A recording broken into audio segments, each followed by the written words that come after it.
سلام خدمت دوستان عزیزم. من در کانال یوتیوبم تازه کانال زدم، اومدم به دوستانی که با راههایی میخوان که از نو بودن پیدا کنن واسه اونا تعریف کنم.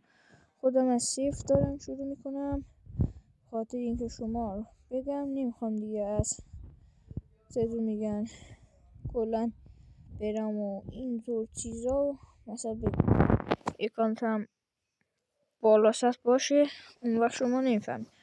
خودم کلا بعد این ویدیو میگم امیدوارم ویدیو اولین ویدیوی من یعنی این ویدیو رو لایک کنید و به من حمایت کنید، ممنون میشم. خب حالا بریم سراغ ویدیو. خب برای اینکه از نو بودن راهی پیدا کنیم فقط باید گزنه و چوب پیدا کنیم. خیلی مهمه. حالا من چوب جمع میکنم برای هر امکاناتی، ساخت دیوار، ساخت میز چوبوری، ارتگاه، واسه همه چیز مهمه. کلا هر چقدر میتونیم چوب و گزنه سنگ جمع کنیم، اینا خیلی واجبه. چون وقتی من یه اکانت سطح 50 خودی داشتم، اینا کمکم کردن که من بتونم اینطور قوی شدم.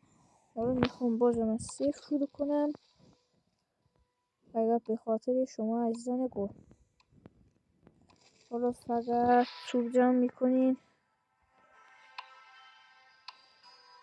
و من اینجا ویدیو رو استوب میکنم تا فقط اینجا ما چوب جمع میکنم. و بچه ها من تقریبا چوبامو جمع کردم و میریم برای اینجا بازدید.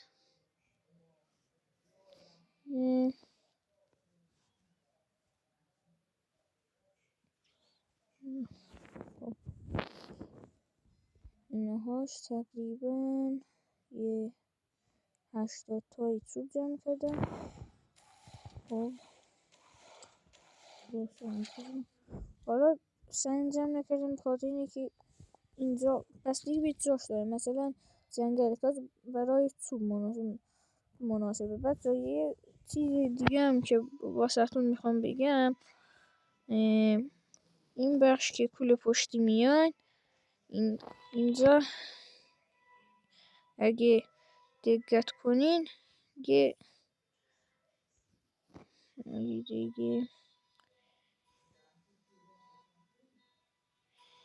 این پایین اگه دقت کنین روحیه نوشته. این روحیه خیلی مهمه. هر لولی که افزایش مییابه میگه که یه دونه از اینا رو ارتقا بده. به نظر من باید روحیه رو ارتقا بده.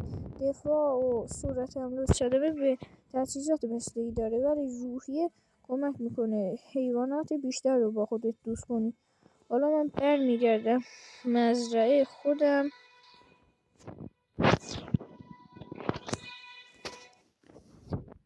کلا کیفیت و همه چیز این بازی خیلی به درد آدم میخوره، واقعا حال میده کلا.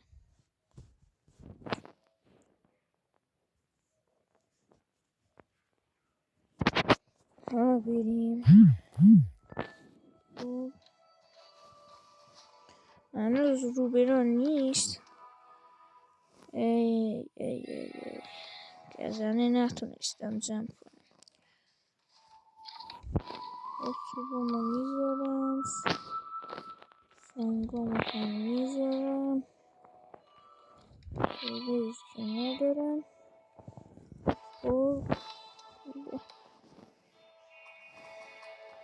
مورد نیاز هنوز میذارم، اینجا رو پنجره میذارم، دیوار رو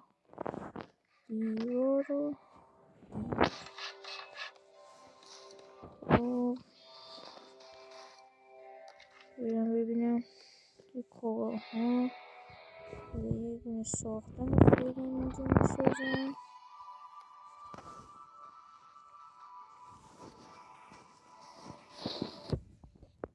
خب دوستان من تا اینجای ویدیو که اومدید مرسی، دمتون گرم که منو همراهی کردین. لایک هم یادتون نره. اینجا میبینین که من دارم گله گشایی میکنم از خودم. اینجوری تو کلا به درد آدم میخوره. خب بچه از من گفتم بود. ممنون که ویدیوی منو دیدی. تا ویدیوی بعدی، خدا یار و نگهدار شما.